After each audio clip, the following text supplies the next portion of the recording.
ईश्वरः परमः कृष्णः सच्चिदानन्दविग्रहः अनादिरादिर्गोविन्दः सर्वकारणकारणम् चिन्तामणिप्रकरसद्मसुकल्पवृक्ष लक्षावृतेषु सुरवीरविपालयन्तम् लक्ष्मीसहस्रशतसम्भ्रमसेव्यमानम् गोविन्दमादिपुरुषम् तमहं भजामि। वेणुं क्वणन्तमरविन्ददलायताक्षम् बर्हावतं समसिताम्बुदसुन्दराङ्गम् कन्दर्पकोटिकमनीयविशेषशोभम् गोविन्दमादिपुरुषम् तमहं भजामि। आलोलचन्द्रकलसद्वनमाल्यवंशी रत्नाङ्गदं प्रणयकेलिकलाविलासम् श्यामं त्रिभङ्गललितं नियतप्रकाशम् गोविन्दमादिपुरुषं तमहं भजामि। अङ्गानि यस्य सकलेन्द्रियवृत्तिमन्ति पश्यन्ति पान्ति कलयन्ति चिरं जगन्ति आनन्दचिन्मय सदुज्ज्वलविग्रहस्य गोविन्दमादिपुरुषं तमहं भजामि। अद्वैतमच्युतमनादिमनन्तरूपम् आद्यं पुराणपुरुषं नवयौवनं च वेदेषु दुर्लभमदुर्लभमात्मभक्तौ गोविन्दमादिपुरुषं तमहं भजामि।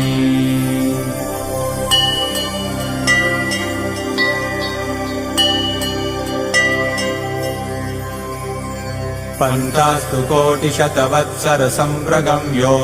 वायोरथापि मनसो मुनिपुङ्गवानां सोऽप्यस्ति यत्प्रपदसिम्न्यविचिन्त्य तत्त्वे गोविन्दमादिपुरुषं तमहं भजामि। एकोऽप्यसौ रचयितुं जगदण्डकोटिं यच्छक्तिरस्ति जगदण्डचयायदन्तः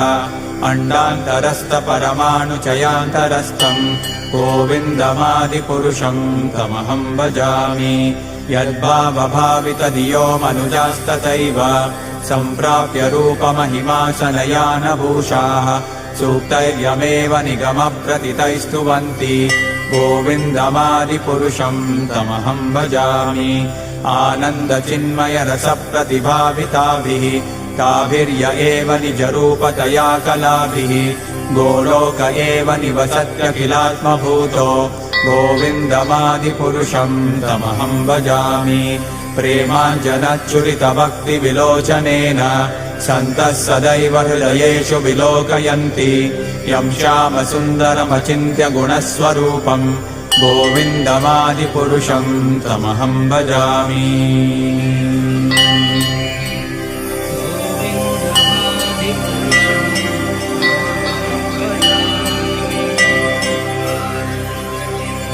रामादिमूर्तिषु कलानियमेन तिष्ठन्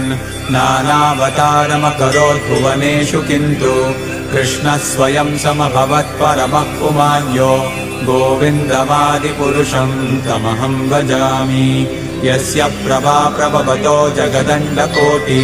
कोटिस्वशेषवसुधादिविभूतिभिन्नम् तद्ब्रह्मनिष्कलमनन्तमशेषभूतम् गोविन्दमादिपुरुषं तमहं भजामि। माया हि यस्य जगदण्डशतानि सूते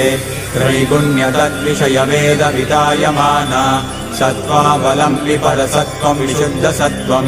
गोविन्दमादिपुरुषं तमहं भजामि। आनन्दचिन्मयरसात्मतया मनस्सु यः प्राणिनां प्रतिफलं स्मरतामुपेत्य लीलायितेन भुवनानि जयत्यजस्रं गोविन्दमादिपुरुषं तमहं भजामि। गोलोकनाम्नि निजधाम्नि तले च तस्य देवी महेश हरिधामसुतेषु तेषु ते प्रभावनिचया विहिताश्च येन गोविन्दमादिपुरुषं तमहं भजामि।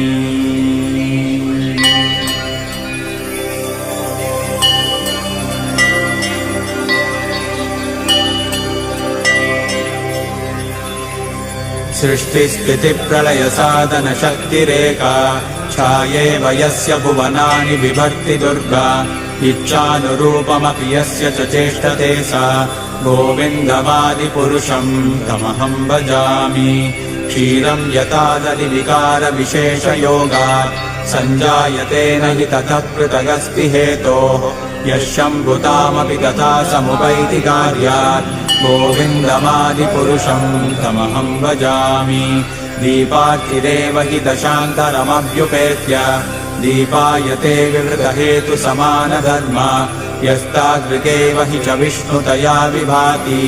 गोविन्दमादिपुरुषं तमहं भजामि यः कारणान्नवजले भजति स्म योग निद्रामनन्तजगदण्डसरोमकूपः आधारशक्तिमवलम्ब्य परां स्वमूर्तिं गोविन्दमादिपुरुषं तमहं भजामि यस्यैकनिश्वसितकालमतावलम्ब्य जीवन्ति लोमविलजा जगदण्डनाथाः विष्णुर्महान् स इह यस्य कलाविशेषो गोविन्दमादिपुरुषं तमहं भजामि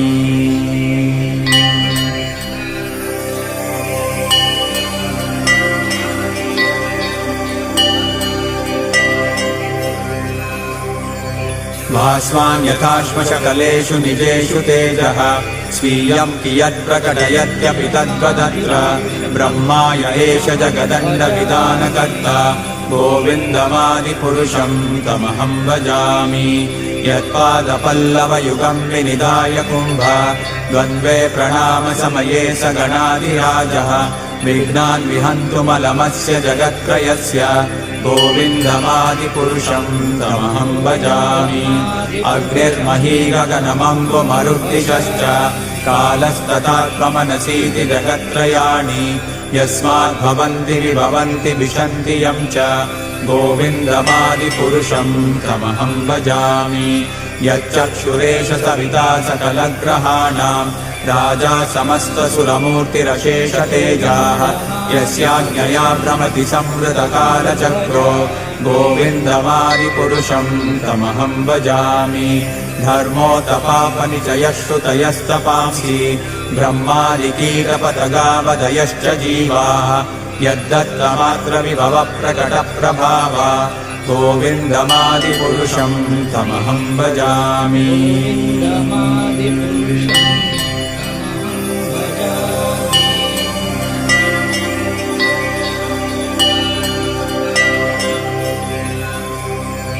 यस्मिन्द्रगोपमतवेन्द्रमहोत्स्वकर्म बन्धानुरूपफलभाजनमातनोति कर्माणि निर्दहति किन्तु च भक्तिभाजां गोविन्दमादिपुरुषं तमहं भजामि यं क्रोधकामसहजप्रणयादिवीति वात्सल्यमोहगुरुगौरवसेव्यभावैः सञ्चिन्त्य तस्य सदृशीं तनुमापुरेते गोविन्दमादिपुरुषं तमहं भजामि श्रियः कान्ता कान्तः परमपुरुषः कल्पतरवो द्रुमा भूमिश्चिन्तामणिगणमयी तोयममृतं कथागानं नाट्यं गमनमपि वंशीप्रियसखी चिदानन्दं ज्योतिः परमपि तदास्वाद्यमपि च स यत्र क्षीराब्धिः स्रवति सुरभिभ्यश्च सुमहान् निमेषाद्वाक्यो वा व्रजति न हि यत्रापि समयः भजेष्वेतद्वीपं तमहमिह गोलोकमिति यं विदन्तस्ते सन्तक्षितिविरलचारा कतिपये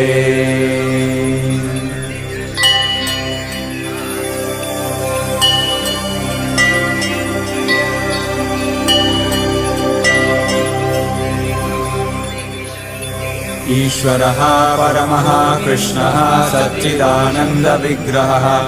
अनादिरादिर्गोविन्दः सर्वकारणकारणं चिन्तामणिप्रकरसद्मसुकल्पवृक्ष लक्षावृतेषु सुरवीरविपालयन्तं लक्ष्मीसहस्रशतसम्भ्रमसेव्यमानं गोविन्दमादिपुरुषं तमहं भजामि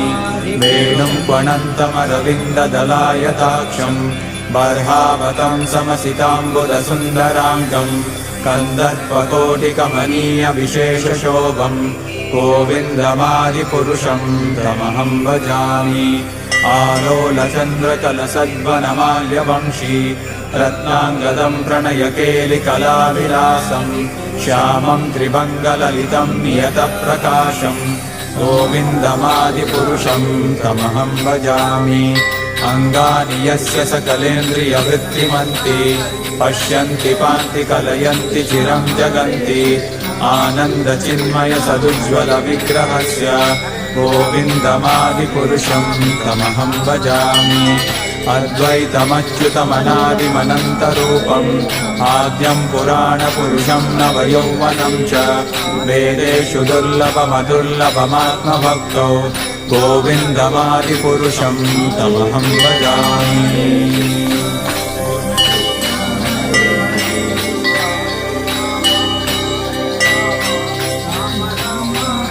पन्तास्तु कोटिशतवत्सरसम्प्रगम्यो वायोरथापि मनसो मुनिपुङ्गवानां सोऽप्यस्ति यत्प्रपदसिम्यविचिन्त्य तत्त्वे गोविन्दमादिपुरुषं तमहं भजामि एकोऽप्यसौ रचयितुं जगदण्डकोटिं यच्छक्तिरस्ति जगदण्डचयायदन्तः अण्डान्तरस्थपरमाणुचयान्तरस्थम् गोविन्दमादिपुरुषं तमहं भजामि यद्भावभावितधियो मनुजास्तथैव सम्प्राप्य रूपमहिमासनयानभूषाः सूक्तैर्यमेव निगमप्रथितैस्तुवन्ति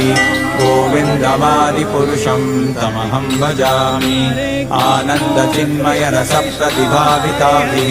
ताभिर्य एव निजरूपतया कलाभिः गोलोक एव निवसत्यखिलात्मभूतो गोविन्दमादिपुरुषं तमहं भजामि प्रेमाञ्जनच्चुरितभक्तिविलोचनेन सन्तः सदैव हृदयेषु विलोकयन्ति यं श्यामसुन्दरमचिन्त्य गुणस्वरूपं गोविन्दमादिपुरुषं तमहं भजामि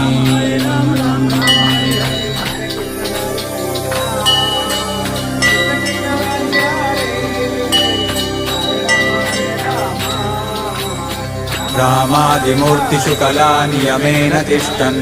नानावतारमकरोत् भुवनेषु किन्तु कृष्णः स्वयं समभवत्परमः पुमान्यो गोविन्दमादिपुरुषं तमहं भजामि यस्य प्रभा प्रभवतो जगदण्डकोटि कोटिष्वशेषवसुधादिविभूतिभिन्नं तद्ब्रह्मनिष्कलमनन्तमशेषभूतं गोविन्दमादिपुरुषं तमहं भजामि मायाहि यस्य जगदण्डशतानि सूते त्रैगुण्यतद्विषयवेदविदायमाना सत्त्वावलम्बिपरसत्त्वं विशुद्धसत्त्वं गोविन्दमादिपुरुषं तमहं भजामि आनन्दचिन्मयरसात्मतया मनस्सु यप्राणिनां प्रतिफलं स्मरतामुपेत्य लीलायुतेन भुवनानि जयत्यजस्रं गोविन्दमादिपुरुषं तमहं भजामि गोलोकनाम्नि जदाम्नि तले च तस्य देवी महेश हरिधाम सुतेषु तेषु ते प्रभावनिचया विहिताश्च येन गोविन्दमादिपुरुषं तमहं भजामि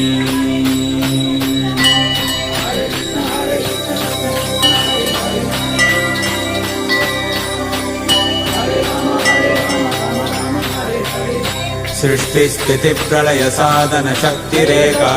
छायेव यस्य भुवनानि विभक्ति दुर्गा इच्छानुरूपमपि यस्य च चेष्टते सा गोविन्दमादिपुरुषं तमहं भजामि क्षीरं यथा दधिविकारविशेषयोगात् सञ्जायते न हि ततः पृथगस्ति हेतोः यशम्भुतामपि तथा समुपैति कार्यात् गोविन्दमादिपुरुषं तमहं भजामि दीपार्चिदेव हि दशान्तरमभ्युपेत्य दीपायते विवृतहेतुसमानधर्मा यस्तादृगेव हि च विष्णुतया विभाति गोविन्दमादिपुरुषं तमहं भजामि यत्कारणान्नवजले भजति स्म योगा निद्रामनन्तजगदण्डसरोमकूपः आधारशक्तिमवलम्ब्य परां स्वमूर्तिं गोविन्दमादिपुरुषं तमहं भजामि यस्यैकनिश्वसितकालमतावलम्ब्य जीवन्ति लोमविलजा जगदण्डनाथाः विष्णोर्महान् स इह यस्य कलाविशेषो गोविन्दमादिपुरुषं तमहं भजामि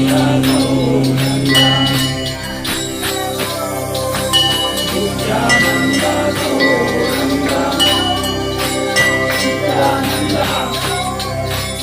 यस्मान्यथाश्मशकलेषु निजेषु तेजः स्वीयं कियत् प्रकटयत्यपि तद्वदत्र ब्रह्माय एष जगदण्डविधानकर्ता गोविन्दमादिपुरुषं तमहं भजामि